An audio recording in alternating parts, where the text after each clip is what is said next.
amigos, bem-vindos ao Gente que Fala, sempre ao vivo, de meio-dia a 1 pela rádio Trianon, AM 740 São Paulo, Rádio Universal, AM 810 Santos. Estamos transmitindo direto do estúdio da rádio Trianon, através da nossa fanpage Facebook/programa Gente que Fala. Estamos também na AltV, www.altv.com.br e TV Guarulhos, canal 20 UHF, canal 3 da NET em Guarulhos, tanto AltV quanto TV Guarulhos, 11h30 da noite. Acesse nosso blog, conheça nossos colunistas e colaboradores, gentequefala.com.br, e à sua disposição um telefone aqui no estúdio da Rádio Trianon, 3289-3580, telefone da nossa produção, 5052-5555. Participando desta edição de Gente que Fala, economista, professor Odilon Guedes. Prazer tê-lo aqui, Odilon. Tudo bem, Zé Copé, é um prazer voltar aqui para conversar dos problemas da cidade e do país. Também conosco o advogado Dr. Milton Flávio de Almeida. Prazer tê-lo aqui, doutor. Prazer é meu, Zé Copé, voltar aqui e um prazer estar com todos os colegas aqui hoje. Também conosco o professor Celso Ramos Figueiredo Filho. Professor Celso, prazer tê-lo aqui. Prazer é todo meu, é uma honra estar aqui com convidados tão ilustres. O senhor é coordenador do curso de licenciatura em História do Centro Universitário Estácio Uniradial. Sim, Eu não sei corretamente. Isso, corretamente. Ok. E também conosco o advogado Dr. Sérgio Jafé. Dr. Sérgio Jafé, prazer tê-lo aqui. Prazer, sempre bom retornar aqui à sua companhia e participar desse programa, sempre recheado de pessoas e participantes ilustres aí, como é o caso de hoje. É verdade que ser síndico não é padecer no condomínio? O síndico bem orientado não padece. O desorientado vai para o impeachment. Esse é o título do teu livro, não é? Exato. Manual dinâmico para qualquer pessoa entender as questões jurídicas decorrentes da vida em condomínio edifício. Isso. Na verdade, nós, como estava até comentando, nós fizemos uma publicação destinada ao morador, ao síndico, porque publicações acerca da matéria condominial têm excelentes por aqui, de grandes juízes, de grandes juristas também, de grandes advogados, mas não são o cunho eminentemente técnico. E aqui a gente quis deixar uma linguagem mais simples, mais fácil, com perguntas e respostas. Eu sou jornalista, portanto sou só curioso, né? Não sou um operador do direito como o Dr. Milton Flávio. Precisa ser operador do direito para entender o livro? Justamente, a intenção é que não precisa ser, porque realmente são questões intrincadas que ocorrem na vida condominial, que cada condomínio é uma microcomunidade, né, como se sabe, e aí nós procuramos fazer um livro para que as pessoas entendam o mecanismo, os direitos e deveres. Poderem entender, é isso? Para curiosos e pessoas bem esclarecidas como você. Países importadores anunciaram restrições à compra de carne brasileira após a Operação Carne Fraca. A Operação Carne Fraca investiga um esquema de corrupção na fiscalização de frigoríficos. Medidas incluem União Europeia, Chile, China. Coreia do Sul chegou a pedir o cancelamento, mas voltou atrás. Ministro Blairo Maggi criticou a Polícia Federal por erros técnicos. A operação prendeu 37 pessoas e investiga fraudes em 32 frigoríficos. Professor Odilon Guedes, Dr. Milton Flávio, professor Celso Ramos, Dr. Sérgio Jafé, criticou erros técnicos? Veja, isso eu, por exemplo, vou me adiantar aqui no tema, por favor. Mas a gente não tem como dizer que sim ou que não, porque nós estamos por fora dessa investigação, nós somos meros espectadores, né, literalmente falando. O que ocorre, na minha opinião, é o seguinte, que essa espetacularização prejudica muito o mercado externo do Brasil, as exportações. Então, eu acho que primeiro, alguém já falou, eu vou até copiar essa expressão aí, falaram ontem, devia se separar o joio do trigo. Parece que era uma investigação que não veio de ontem, parece que é uma investigação que já perdura. 2 anos, né, doutor? Então, o que acontece? De repente, você colocar isso escancaradamente, sem separar, sem individualizar, prejudica todo um segmento no qual o Brasil, que hoje está precisando, estamos sempre precisando de divisas e tudo mais, de repente vão ficar prejudicados, né? Não sei, gostaria de ouvir a opinião de vocês aí também. Zancope, eu venho mais ou menos na linha do Dr. Sérgio. Eu acho que a gente deve tomar bastante cuidado, inclusive na forma de divulgação dessas informações.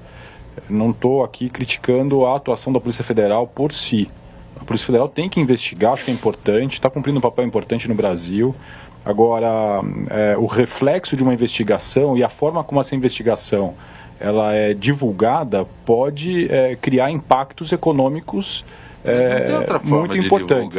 Existem formas de divulgar. A forma como foi divulgado esse fato não dá a clareza exata do tamanho do problema face ao universo que está sendo investigado. E quem são os participantes? Quem são os participantes? O mercado de carne brasileiro, ele é um dos maiores, se não o maior do mundo. E nós estamos falando em 33 pessoas investigadas, o que é um número bastante pequeno.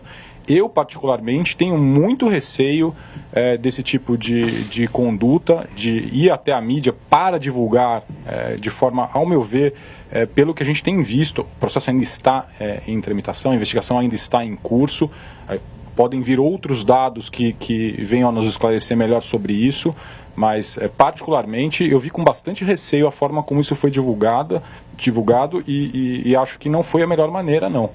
Professor Odilon, qual é o impacto disso na balança? Hoje já está a notícia nos jornais que é um impacto importante. Do ponto de vista que o Brasil é o maior exportador de carne do mundo, cerca de 12 bilhões de dólares as exportações brasileiras. Mas eu vou além, eu acho que é um erro. A Polícia Federal e o Ministério Público, eu acho que eles têm se pautado para virar quase um partido político. Se você pega a questão dos escândalos da Odebrecht, da Petrobras, tem que punir rigorosamente. A corrupção não pode dar a mínima possibilidade de quem for corrupto fugir da justiça, de todos os partidos. Agora, precisa tomar cuidado. Veja, você pode atingir, são mais de 4.600 frigoríficos no Brasil, 32 que estão envolvidos, então é menos de 0,5%. Aí você faz um estardalhaço, você precisa investigar, precisa dar notícia, não tem nem dúvida, mas precisa, por exemplo, já poderia de cara falar, olha, dos 4.600 são 32, a Polícia Federal está investigando, então vamos devagar com a repercussão, porque isso pega lá no exterior. Por exemplo, o caso da Odebrecht. A Odebrecht tem que ser punida, ela tem que pagar as multas pelos problemas de corrupção, tem que prender os executivos que se envolveram. Agora, o Odebrecht e outras empreiteiras brasileiras acumularam um grau de conhecimento enorme do ponto de vista do mercado internacional e aqui no Brasil, na área da construção civil. A mesma coisa no caso da Petrobras, tem que botar na cadeia, não pode dar a mínima chance desse pessoal sair. Agora, isso precisa ser relativizado, porque senão você começa, quer dizer, você está pegando áreas, por exemplo, a área da produção de energia, a Petrobras, a área das grandes empreiteiras, que o Brasil estava ocupando um espaço importante do ponto de vista internacional. Inclusive, não é uma visão de conspiratória, mas você tem muitos interesses, inclusive dos Estados Unidos. Veja, o Brasil é um dos poucos países do mundo que tem condição de ser um protagonista de muita força no mercado internacional, pelo tamanho, pelo mercado interno, pela base industrial do Brasil, pelas riquezas minerais, água doce, tudo isso. E se o Brasil passar a ter uma liderança cada vez maior, ele vai influenciar a América do Sul inteirinho. E isso aí não é interessante para os Estados Unidos. Do ponto de vista das empresas americanas, que lógico que nós vamos tomar mercado. E geopolítico, né? Tá certo? Uma questão geopolítica, é por aí, quer dizer, os americanos, ou qualquer país desse, não brinca em serviço. Então, à medida que você vai enfraquecendo as grandes empresas brasileiras, nós vamos perdendo poder no exterior. Tá, de poder ser um protagonista importante. Então precisa tomar cuidado que, veja, lógico que é uma questão delicada, porque você não pode deixar de punir, não pode deixar de passar para a imprensa isso tudo, mas precisa tomar cuidado para não prejudicar os interesses do Brasil, como agora essa questão da carne. Inclusive o Reinaldo Azevedo, que eu discordo dele em grande parte do que ele coloca, que é um jornalista da Folha, da Veja, ele publicou uma nota aí, um artigo dizendo que a Polícia Federal e o Ministério Público acabam extrapolando as suas posições e que, se a coisa continuar desse jeito, o Brasil vai virar um Haiti daqui a 10 anos. E olha, a gente precisa começar, eu acho que a as lideranças do país precisam começar a se ligar que o país está numa crise gravíssima, não é só econômica, não. Todos os níveis. Por exemplo, você pega, ontem saiu uma matéria na televisão, que a polícia está matando Deus e o mundo, a polícia militar aqui do estado de São Paulo. Aumentou violentamente, quer dizer, você começa a ter um tipo de ação na sociedade que você vai eliminando todo mundo sem a mínima justificativa, tá certo? Você vai criando uma situação de beligerância total na sociedade, tá? E isso aí vai, eu estou só pegando um dos dados além da economia, que você vai contaminando a sociedade inteira. E só para encerrar, e você tem os meios de comunicação que viraram partido. A influência que a Rede Globo tem no país, inclusive hoje, saiu no jornal os 10 milionários brasileiros, 10 primeiros, 3 irmãos Marinho estão lá com quase 4 bilhões de dólares. Quer dizer, você tem muita influência dos meios de comunicação, principalmente da Rede Globo, na sociedade brasileira. Isso precisa ser debatido amplamente.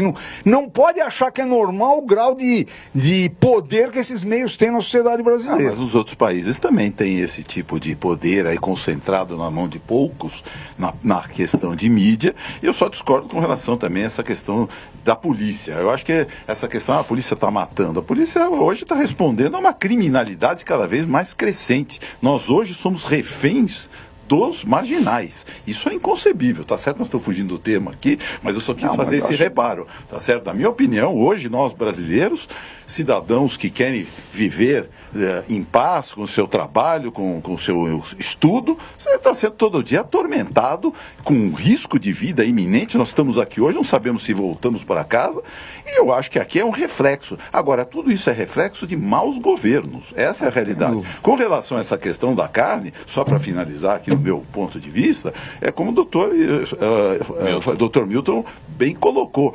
Se poderia dizer o seguinte: olha, tais e tais empresas cometeram esse tipo e tudo mais. Porque se você não separa uma coisa da outra, você tem um reflexo grande na questão da exportação. Hoje nós precisamos de dinheiro. E um trabalho realizado em décadas. Décadas e décadas. A conquista do mercado destruído numa notícia da Polícia Federal. Exatamente. Que sequer terminou de ser apurada. Professor Celso. E retomando então o fio do raciocínio do professor Odilon, eu entendo também que essa espetacularização de notícias de natureza policial acaba criando uma expectativa na população, de forma que o Estado ele venha a se tornar um Estado policialesco, né? Não é à toa que hoje em dia nós vemos crescimento em pesquisa de opinião de políticos que defendem a truculência, defendem o retorno a um estado de arbítrio, ainda que concordando com o professor. Sim, realmente vivemos uma situação em que a criminalidade ela é gravíssima, né? No entanto, é preciso que a gente tenha cuidado, né? Para evitar que nós passemos a defender o retorno a um estado arbitrário, a um estado policialesco. Que notícias como essa, veiculadas, né?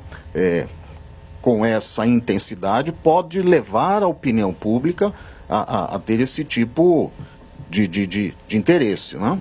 E só mais um detalhe importante, eu acho que acaba se generalizando. Por exemplo, eu fui vereador 2 vezes na cidade de São Paulo. E tem gente séria na Câmara em São Paulo, claro, de vários partidos, como na Câmara Federal, na Assembleia Legislativa. Agora, o tipo de notícia que se passa é que a política é um lixo, não serve para nada, e quem vai resolver isso é a base da violência, tá certo? É a Polícia Federal, o Ministério Público, que tem um papel importantíssimo na sociedade, mas não pode extrapolar o papel investigativo deles. Eles não podem... E da política. Da política em si, né? Acaba o quê? Ocupando o lugar dos partidos políticos. Isso é um problema gravíssimo que você tem. Tá? Quem vai resolver o problema do Brasil são os políticos. O que a população precisa começar a ter, e aí entra a questão da informação, é ter noção de quem são os políticos, qual é o problema de cada partido, tá certo? Você colocar claramente quem são as pessoas de vários... A minha convivência foi essa, tá certo? Eu conheci políticos na Câmara que não eram do meu partido, e pessoas seríssimas, que eram pessoas conservadoras, que eu acho que tem todo o direito de ser, claro, mas eram pessoas honestas e seríssimas. Agora, o tipo de embate que você tem hoje na sociedade é como se o Congresso não serve para nada, e aí você tem os Bolsonaro da vida, que a gente não pode deixar de falar, que acaba vendendo uma imagem que vai resolver, como ele deu entrevista na Folha outro dia, que vai colocar metade do ministério dele de militares, etc., que é um desastre para o Brasil. Tá? Porque aí precisa falar claro, a ditadura militar foi o maior desastre da sociedade brasileira no século passado, tá certo? Então essas coisas que precisa tomar cuidado, e os meios de comunicação, não é assim, nos Estados Unidos, empresas que têm canal de televisão não podem ter canal de rádio naquela cidade. Porque o que acontece hoje? Você tem um monopólio da comunicação que acaba fazendo a cabeça de todo mundo o tempo inteirinho. Tá, eu falo muito, os debates que eu participo lá, para os meus alunos, ninguém pode fazer a cabeça de ninguém. Agora, para uma pessoa não ter a cabeça feita, ela precisa ter várias informações, não só um viés. Para dar um exemplo, na área econômica, quem é que eles entrevistam? É só economista de banco. Basicamente, nem da indústria, mais da Fiesp, eles entrevistam. Tal o poder do sistema financeiro no Brasil. Professor Odilon, quando se tem uma notícia como esta, o reflexo é imediato, as atitudes, ao caso da carne que foi retirada das merendas, ou da merenda escolar, e não se sabe por que voltou atrás, por que retirou, por que voltou atrás, que tipo, não. Mas você veja a confusão que acaba causando aí o governo do Estado. Do Estado. O Estado deveria saber de onde que vem essa carne, quais são os frigoríficos que fornecem, se tem algum envolvido, que deve ter corrupção nesse meio, como em qualquer outro lugar agora. Precisa ter mais cautela, senão vira uma confusão que ninguém mais sabe para que lado vai, né? Milton Flávio. É exatamente do isso. Jeito, da rapidez com que suspende é a mesma com que retorna. Exatamente, não, mas é um grau de insegurança que foi criado e que coloca em xeque, inclusive, a atuação dos próprios políticos, ficam em dúvida, fornece a merenda, de onde é a merenda, veio daquele frigorífico que está sendo investigado, etc. Então, de fato, eu acho que houve a maneira como foi divulgada essa informação como a maior operação da Polícia Federal da história. E hoje a gente está vendo que aparentemente não é tudo isso. Né? Ficou 2 anos investigando e de repente... 2 anos investigando o pessoal interno do Ministério da Agricultura. No final, aparentemente, houve a apuração das questões relacionadas com os frigoríficos e se está divulgando agora a parte final desses levantamentos. Aparentemente não está encerrado, ainda existem outros dados a serem levantados, a gente precisa fazer sempre uma ressalva de que as coisas ainda podem evoluir, né? Mas se não evoluírem, acho que houve aqui um erro realmente crasso da Polícia Federal, lamentável para o país. Que de repente sai a notícia e dá a impressão que a imprensa foi correndo lá e conseguiu a notícia, mas ela vem acontecendo. Vem acontecendo. Né, o empenho, né? Mas o empenho da polícia, porque tem o empenho da polícia em exercer a sua função. Há 2 anos. Então não é um negócio que vazou, como disse o Sérgio, vazou de repente. Não vazou de repente, faz 2 anos. Mas, Zancopé, existem algumas observações que foram feitas aqui, inclusive relacionadas às questões técnicas mencionadas pelo ministro Blairo. De novo, ele tem alguma razão nessa história, né? Foram feitas algumas afirmações que aparentemente não são tecnicamente corretas. Então, por que divulgar isso antes de ter a confirmação se aquilo tecnicamente está correto? Princípio básico de quem lida com o direito. Você não pode dizer alguma coisa sem ter certeza técnica de que aquilo está correto. Mas a Polícia Federal, a alegação da Polícia Federal era de que não consultei o Ministério da Agricultura porque membros do Ministério da Agricultura estavam sendo investigados. Ok, concordo. Não tem nenhum outro técnico fora do Ministério da Agricultura que eles pudessem consultar? A Polícia Federal não pode se valer de técnicos para ouvir se está correto ou não a informação? Isso é coisa mais óbvia. Inclusive perícia. Com 2 anos aí de tramitação, você poderia pegar a perícia. Então, aparentemente, utilizar a perícia, né? Houve uma precipitação. Até mesmo para evitar um envolvimento de grupos de interesse aqui no Brasil, se contratar peritos internacionais, né?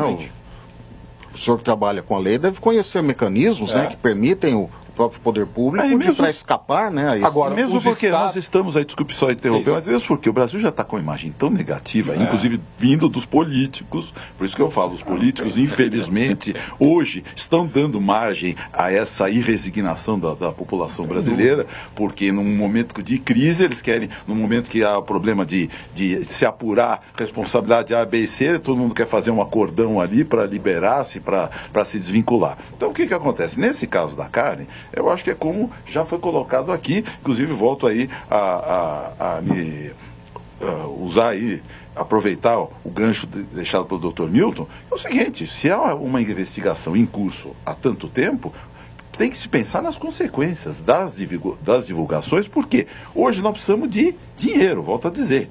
Tá certo? Se você não faz uma propaganda, o que é o marketing? Por que as empresas todas contratam empresas de marketing? Para quê? Para veicular o produto. Agora, se você denigra o produto, quem vai comprar o produto? Quer dizer, então, o Brasil, com isso, perde grandes mercados.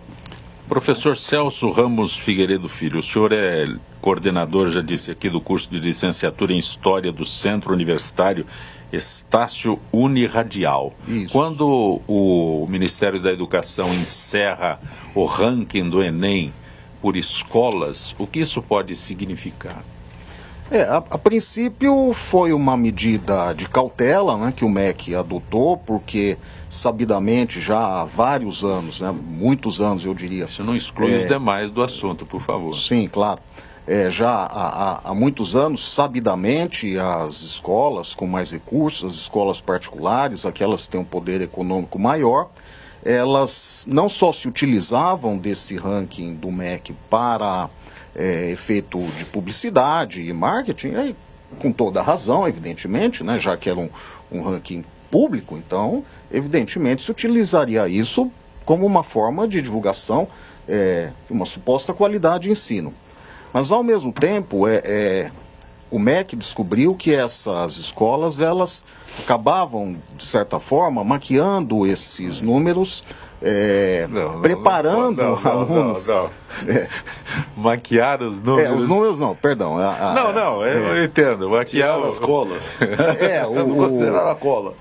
Na verdade, ao se preparar alunos com salas diferentes e com todo o recurso que essas escolas ricas, digamos assim, têm, ao contrário de outras, né, com escolas públicas, né, escolas que não têm essas condições, então isso criava uma condição desigual de competição, que por sua vez levava a uma estigmatização dos alunos das escolas. As escolas com maior poder aquisitivo, se eu posso colocar dessa forma, fazem os grupos dos melhores alunos para competir, seria dessa forma. A sala dos feras, né, como se diz, né, a sala dos leões, né? Até sala dos feras, dos leões. Isso, então eles passavam a ter uma preparação especial, específica, para irem bem nessas provas, né?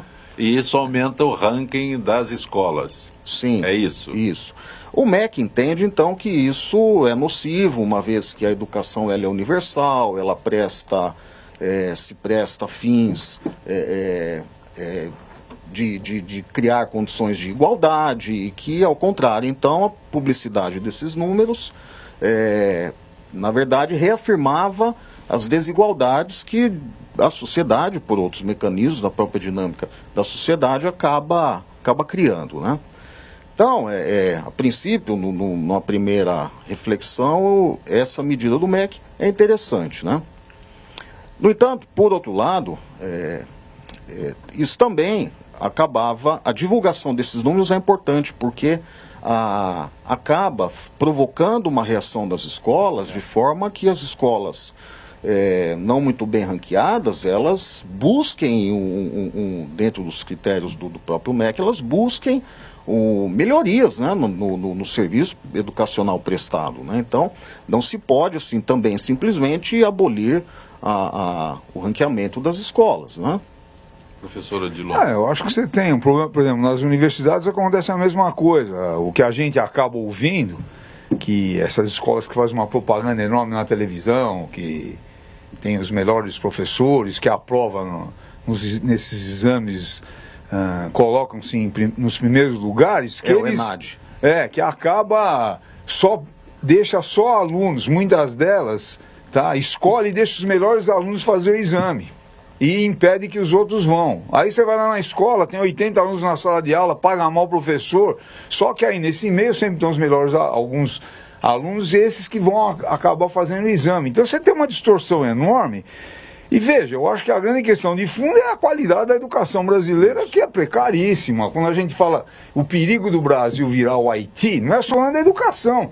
Você lê qualquer análise de empresário, da indústria, etc., uma mão de obra que é bastante desqualificada, isso cai a produtividade das empresas, tá certo? Por quê? Porque você tem um ensino de baixo nível, ninguém quer ser professor, porque ganha muito mal, tá certo? Então, como é que você pode? Você pega os países mais desenvolvidos do mundo, se paga muito bem o professor. Aqui é o último da lista, lá não tem prestígio social, é desrespeitado no sala de aula, e não tem país que vá para frente se não tiver educação de qualidade.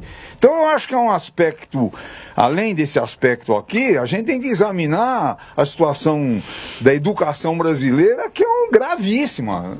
Quando eu falo que nós estamos numa crise séria, não é só a crise econômica, é a questão da violência, que me desculpa, mas eu não acho que você vai resolver a violência matando gente por aí. Você tem que fazer um trabalho investigativo, combater o crime organizado, esse é que acaba trazendo grandes problemas, não é pegar lá os pés de chinelo, quem eles matam? É negro na periferia.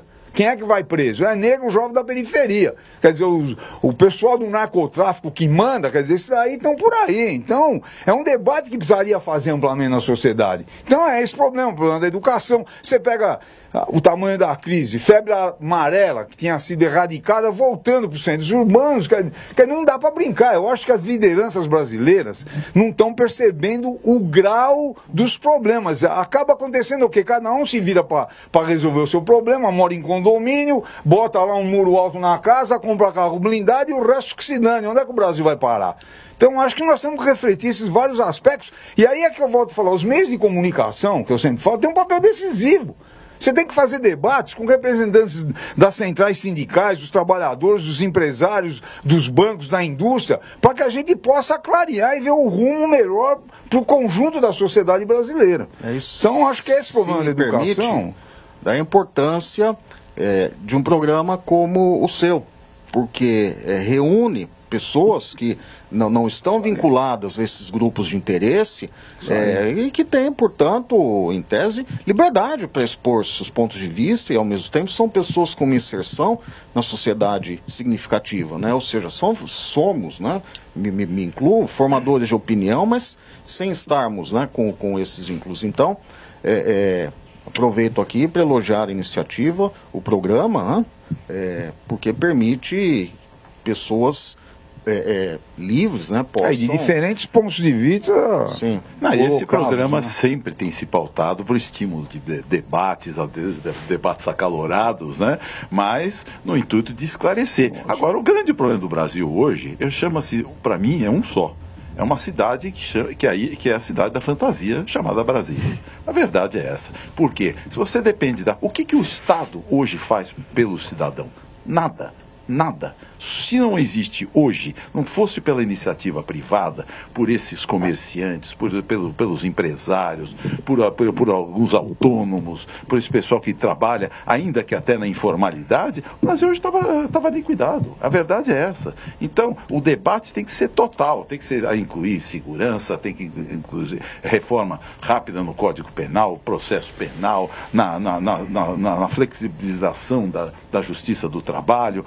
Não dá para você ter tantos encargos trabalhistas aí que favorecem de um lado e desfavorecem do outro. Eu acho que tudo tem que haver um equilíbrio. Por quê? Cada vez que a balança pende para um lado, o que você tem? Você tem a consequência ruim para outra e que contamina o outro lado. Essa é a realidade. Milton. Eu gostaria só de fazer um contraponto no que se refere a algo que o professor Odilon já disse. Eu também sou contra a criminalização do político por si só, de antemão. Acho que a nossa saída, por incrível que possa parecer, embora isso não seja divulgada, só se dá pela política. Então, ou a gente encara a política como algo absolutamente essencial e que tem que ser tratada de forma séria, ou simplesmente a crítica da política pela política não vai levar a gente a lugar nenhum. O povo é responsável por cada um dos deputados que estão em Brasília. Aparentemente há uma manifestação popular, e que eu entendo, no sentido de que político não presta. Tudo bem, mas quem não presta é a população que colocou o político lá também. Né? Por falta de educação, por falta de estrutura. É o retrato da população. Mas é o retrato da população. Se tem bandido em Brasília, é porque tem bandido na sociedade. Ou a sociedade se coloca como responsável por essas pessoas que estão lá e procura melhorar a qualidade dos políticos que estão lá, ou senão a gente não vai sair. A saída é pela política. Não existe outra saída no mundo. Não tem um país que saiu por outro meio que não seja pela política. Desde os gregos, né? Isso é muito claro. Como historiador. Veja, eu acho um espaço aqui para conversar com a Gisele Souza, que é do setor de eventos da AFIPESP, Associação dos Funcionários Públicos do Estado de São Paulo. Gisele, boa tarde. Boa tarde, Zacopé. Boa tarde aos debatedores e aos ouvintes do Gente que Fala. Gisele, nosso tema nesses dias tem sido a reforma da Previdência. 131 emendas válidas para serem analisadas, mas quantas emendas foram apresentadas no total? Foram indicadas 164 emendas, das quais 33 não conseguiram um número regimental suficiente de assinaturas para continuar tramitando, o que deixa um total de 131 emendas válidas para serem analisadas pelos deputados integrantes da Comissão Especial da Reforma da Previdência. Quando você fala em número regimental, o que é necessário para fazer emendas às reformas? Para fazer emendas às reformas, cada deputado tem de reunir 171 assinaturas que são conferidas pela Comissão Especial. Se uma emenda não passar na comissão, ainda pode ser analisada na votação do plenário. A maior parte das emendas está relacionada a pontos específicos, como benefícios assistenciais, professores, trabalhadores rurais, policiais, servidores públicos e mulheres. Há ainda emendas amplas que buscam mexer ao mesmo tempo em vários pontos, apresentando na prática um texto alternativo ao proposto pelo governo. Mas, Gisele, quem faz parte dessa comissão da reforma da Previdência? A Comissão Especial da Reforma da Previdência elegeu os 3 vice-presidentes do colegiado. A chapa única era formada pelos seguintes deputados: o primeiro vice-presidente, Marcos Pestana, do PSDB, Minas Gerais; o segundo vice-presidente, Júlio Lopes, do PP, Rio de Janeiro; e o terceiro vice-presidente, Tiago Peixoto, do PSD de Goiás. Eles obtiveram 20 votos, o número exato de votantes. Os deputados contrários à reforma da Previdência se obtiveram de registrar voto na tentativa de não dar quórum e derrubar a eleição. Os vices foram eleitos em segunda votação. Na primeira, realizada no início da reunião do colegiado, os 3 candidatos não obtiveram os votos necessários para serem eleitos. O presidente da comissão, o deputado Carlos Marum, do PMDB de Mato Grosso do Sul, decidiu refazer o processo, apesar das críticas de parlamentares contrários ao projeto do governo. Mas qual a proposta de mudança do governo que vem com a PEC 287/16? A PEC altera critérios para aposentadoria em relação à idade e ao tempo de contribuição, além de modificar a forma de cálculo dos benefícios, entre outros pontos. É sugerida uma regra de transição aplicada a homens e mulheres que, na data da promulgação da nova emenda, tiverem respectivamente mais de 50 anos e mais de 45 anos. De acordo com a proposta, a nova regra para aposentadoria pelo INSS, Instituto Nacional do Seguro Social, passará a exigir idade mínima de 65 anos e 25 anos de contribuição. No caso dos servidores públicos, as mudanças eliminam regras de transição aprovadas anteriormente também por meio de emendas constitucionais em 1998, 2003 e 2005, Zacopé. Gisele, agradeço tua gentileza mais uma vez com o nosso Gente que Fala. Uma boa tarde. Boa tarde a todos os ouvintes do Gente que Fala. A Gisele Souza, do setor de eventos da AFIPESP, Associação dos Funcionários Públicos do Estado de São Paulo, em parceria com o Gente que Fala, trazendo não apenas informações de interesse ao funcionário público, mas ao público em geral. Pois não, só queria retomar a questão que o Sérgio Jafé colocou, a questão dos empresários, que é inegável o papel que os empresários têm no Brasil, mas não é só empresário. Você tem os trabalhadores, que se não fossem trabalhadores, não tem empresário. E mais um detalhe importante, o Estado brasileiro sempre teve um papel decisivo no desenvolvimento do Brasil. Se não fosse o Estado brasileiro, desde a década de 30 do século passado, que investiu em infraestrutura, investiu em energia, depois nas telecomunicações, o Brasil não é o que ele é. Tá? Não vamos confundir o papel do Estado. Por exemplo, a Petrobras é uma empresa tão boa que, apesar de toda a roubalheira que se fez lá, a corrupção, ela está aí, é uma das empresas mais importantes do mundo. E ela é por causa da estruturação. É a mesma coisa, não vamos confundir meia dúzia de ladrões descarados que estavam na Petrobras, negociando com o setor da política, tá? Para roubar e se enriquecer, com o resto dos funcionários da Petrobras, que a maioria absoluta é gente seríssima. Então eu acho que esse tipo de... Por exemplo, essa mesma questão da carne, quando se fala da Petrobras, precisa ressalvar a questão da empresa. Tá? Então, por exemplo, o Estado brasileiro tem um papel, na área da educação é decisivo, quem faz pesquisa no Brasil são as universidades públicas, tá certo? Essas são as grandes questões, porque senão a gente entra nesse jogo aí, que aí no fundo, falando português bem claro, toda essa política neoliberal, que arrebentou com os Estados Unidos, porque a visão do neoliberalismo é que o Estado não serve para nada, o mercado resolve tudo. E o mercado americano enterrou os Estados Unidos e o mundo numa crise brutal, tá certo? Então veja, o Estado tem um papel protagonista fundamental. Isso nós precisamos debater melhor para poder, inclusive, corrigir os erros que o Estado tem. Mas aí eu faço uma correção, doutor. Eu acho o seguinte, concordo com o senhor, mas o Estado lá atrás, se o senhor pegar o Estado de 20 anos para cá, o que fez pelo Brasil? Só corrupção, só interrupções, intervenções, desde que se criou principalmente o plano, vou começar rapidinho, eu não quero segurar, o plano cruzado, foi o único plano que dali para frente, os planos para frente, e fizeram ingerência na vida dos particulares, que governo nenhum tinha tido coragem, ingerência negativa.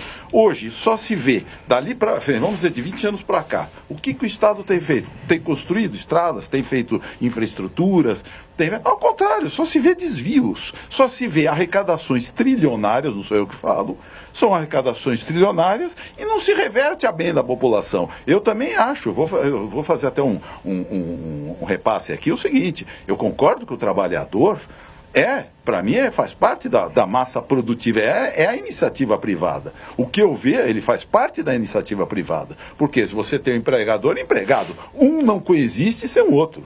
Agora, porém, o que o Estado brasileiro tem sido de 20 anos para cá, ou até um pouco mais, não é nada. Fora o plano real. Veja, eu não tenho nada com o PSDB, não tenho absolutamente nada. Fora o plano real, que foi, na minha opinião, um plano muito bem concebido, mas que poderia ter sido melhor aproveitado e não foi, por questões políticas.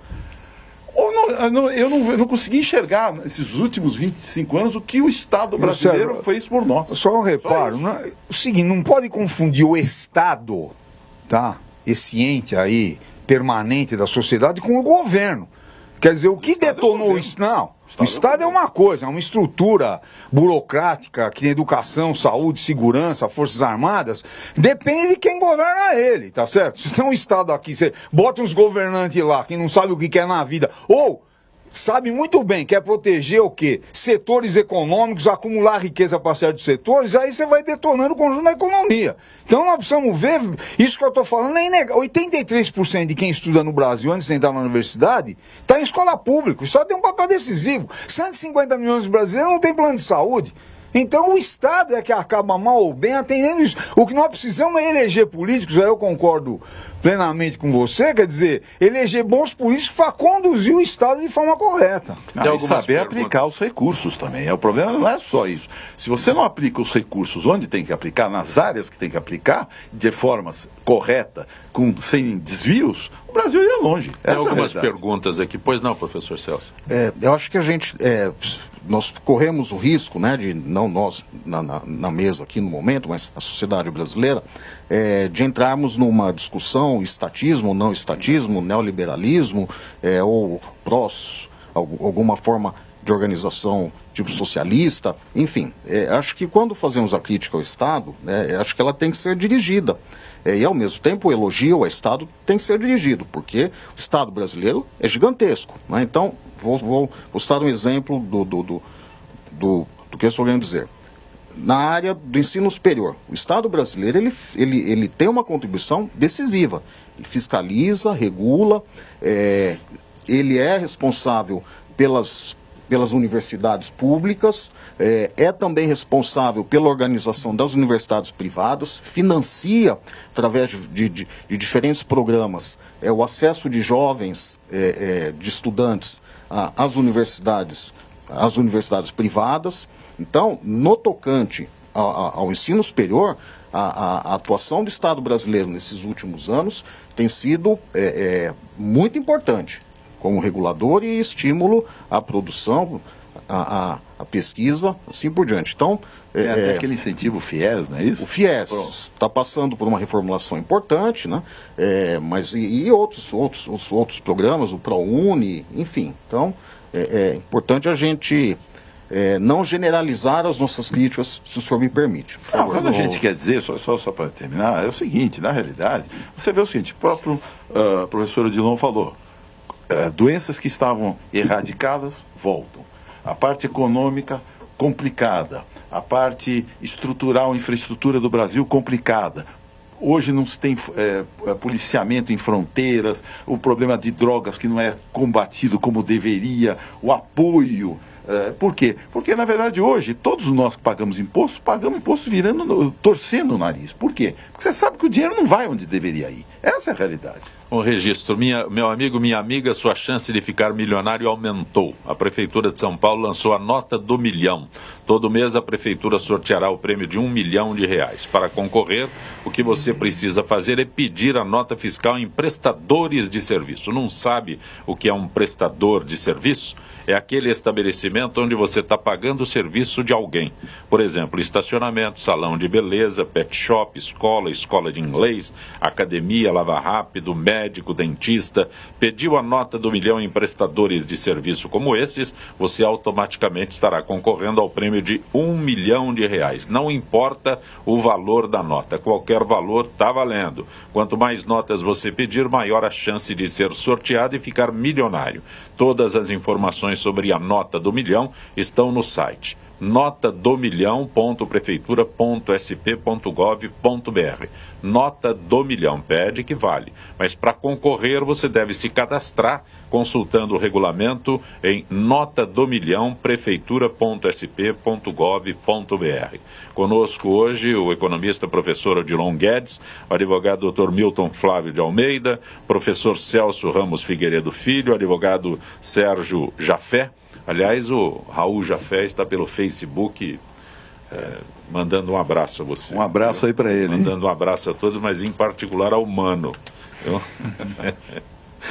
Flávia da Pompeia, professor Celso, cotas nas universidades não podem fazer com que o preconceito seja ainda maior? Isso tem estimulado debates nesse sentido, né? Que certas parcelas da população brasileira entendem que não deve haver política de cotas, etc. Eu, pessoalmente, entendo que é uma forma importante de equiparação social, uma vez que, historicamente, certos grupos da sociedade brasileira são segregados, excluídos do acesso à universidade, sobretudo à universidade pública. Então isso é o que alguns juristas, né, os colegas aqui, por favor, me corrijam se eu usar a expressão errada, chamam de discriminação positiva, ou seja, adota-se esses mecanismos, né, de inclusão social, não só de cotas raciais, mas também pessoas que sejam portadoras de alguma deficiência, enfim, vários modelos, né, de inclusão, por um tempo, até o momento em que a sociedade entender que uma boa parte dessas injustiças históricas, sociais, já tenham sido dissipadas, né? Então eu entendo que é importante sim, o Brasil, não podemos nos esquecer, é um país que foi o último país a abolir a escravidão, pouco mais de 100 anos, né? E que a maior parte da população afrodescendente ainda não teve um acesso, na mesma medida, aos serviços públicos básicos elementares e, portanto, é uma intervenção necessária, sim, do Estado brasileiro, né? Professor Odilon, Daniela da Bela Vista, aliás, a verba que o governo investe no FIES deveria ser investido nas universidades públicas? Isso aí é uma polêmica que tem, tá certo? Que, pelo que eu acompanho, por exemplo, o governo, inclusive o Celso pode responder melhor, mas muitas universidades acabam pegando a mensalidade pelo que a universidade coloca, e aí, mas na prática ela dá um desconto muito maior. Então você tem um repasse enorme de recursos para as universidades públicas. Tá, eu acho que você tem que, o foco do governo tem que ser investimentos na área pública. A não ser em áreas em que você não tem acesso à universidade pública, você vê como atua essa questão. É uma questão bastante polêmica que precisa ser melhor discutida.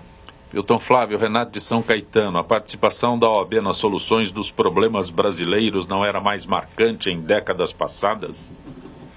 Acredito que, sob o aspecto histórico, sim, a OAB teve um papel de protagonismo maior, em especial na época da ditadura. Mas hoje em dia a OAB ainda tem um trabalho relevante. A sociedade é muito complexa hoje, envolve muitos temas. A OAB tem dezenas de comissões debruçadas sobre temas específicos. A OAB ainda cumpre, sim, o seu papel, talvez não necessariamente com a eficiência que a sociedade gostaria, mas eu tenho certo que há um esforço grande, tanto do Conselho Federal como da OAB aqui de São Paulo, em auxiliar a sociedade na solução dos seus problemas. Sérgio Jafel, Rogério da Vila Mariana, o síndico, você que é autor do Ser Síndico Não É Padecer no Condomínio, síndico deve se meter em briga de vizinhos? Infelizmente, se for instado a fazer, tem que fazer sim, porque o síndico ele é um administrador da microcomunidade que se chama condomínio, né? O que, logicamente, ele tem que fazer é o seguinte, é tentar aclarar os ânimos, acalmar os ânimos, se não for possível, chamar reforço policial, aplicar as multas devidas para que esse tipo de incidente não ocorra. Está aqui no Ser Síndico Não está aqui. Inclusive, eu posso abordar uma questão rapidamente sobre isso? Uma ocasião eu fui fazer uma palestra e começaram a me mandar uma série de perguntas, porque era lá na ASP, na Associação dos Advogados de São Paulo, e que se seria possível expulsar aquele condômino que cria celeumas, brigas homéricas, torna o condomínio um inferno. E de fato tem um ou outro cidadão que eu já ouvi na minha vida prática que realmente faziam isso com os condôminos. Aí você tem dois aspectos a se debruçar. Em primeiro lugar, a coletividade não deve ser prejudicada pela atitude de um elemento só. De outro lado, você não pode, por exemplo, chegar e mandar, se esse fulano tiver uma família aqui, você não pode ser como antigo direito romano, estender a penalidade para a família. O que se pode fazer ali é o seguinte, aplicando penas, multas previstas no código, que pode chegar até 10 contribuições aí condominiais, fazer boletins de ocorrência e tudo mais, até que chega um ponto seguinte, então vamos fazer uma medida restritiva, pedir na juíza deste fulano, mas não da família. A família não pode perder aquilo que ela construiu, direito de propriedade, tá certo? Professor Celso, Jorge da Lapa, por que os índices de analfabetismo caem, mas o analfabetismo funcional cresce? E voltamos a um tema que já surgiu aqui, né, nesse encontro, que é analfabetismo funcional? Aquelas pessoas... Eu sou analfabeto nisso. Aquelas pessoas que terminam os ciclos escolares, né, chegam ao final do ensino fundamental 2, que é a antiga 8ª série, agora é o 9º ano, ou até o ensino médio, e mal conseguem decifrar um pequeno texto jornalístico, uma resenha jornalística, ou seja, eles leem e não entendem o que está escrito, né? Isso tem muito a ver com a qualidade da educação que é oferecida de forma geral, né? Não vou apontar nenhuma instância, de forma geral, pelo Brasil afora, né?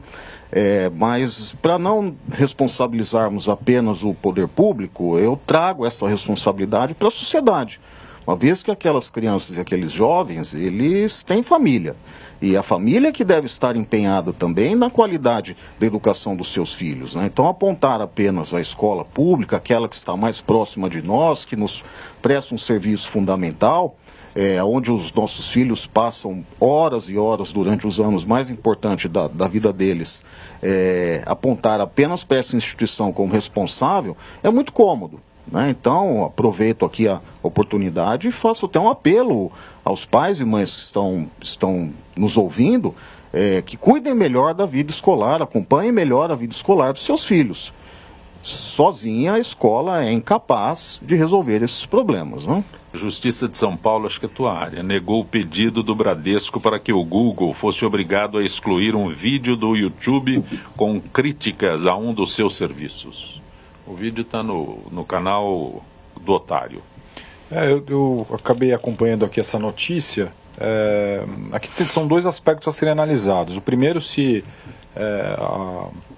o YouTube o Google seria obrigado ou não a retirar esse vídeo, né? Aí a defesa do Google dizendo que ele na verdade não é o autor do vídeo, ele é só um índice de assuntos. Há uma discussão enorme técnica a respeito disso. A justiça ainda é bastante vacilante em como resolver essa questão. Por outro lado, eu gostaria também aqui de fazer uma ressalva, talvez pareça ser conservadora, mas no fundo não é. Eu acho que está havendo um exagero na utilização da internet para divulgação dos pensamentos, das posições, etc., né? Aqui há uma frase, que eu não sei se o Zancopé acabou dizendo ou não, mas acusando um determinado serviço prestado por uma instituição financeira como sendo um verdadeiro assalto à mão armada, né? Aqui é há pouca compreensão de como essas coisas são colocadas para a população. Quer dizer, as instituições financeiras são reguladas pelo Banco Central. Existe uma legislação enorme fundamentando toda e qualquer prestação de serviço por instituição financeira. Então, afirmar que isso é um assalto à mão armada também é um equívoco. Não é um assalto à mão armada.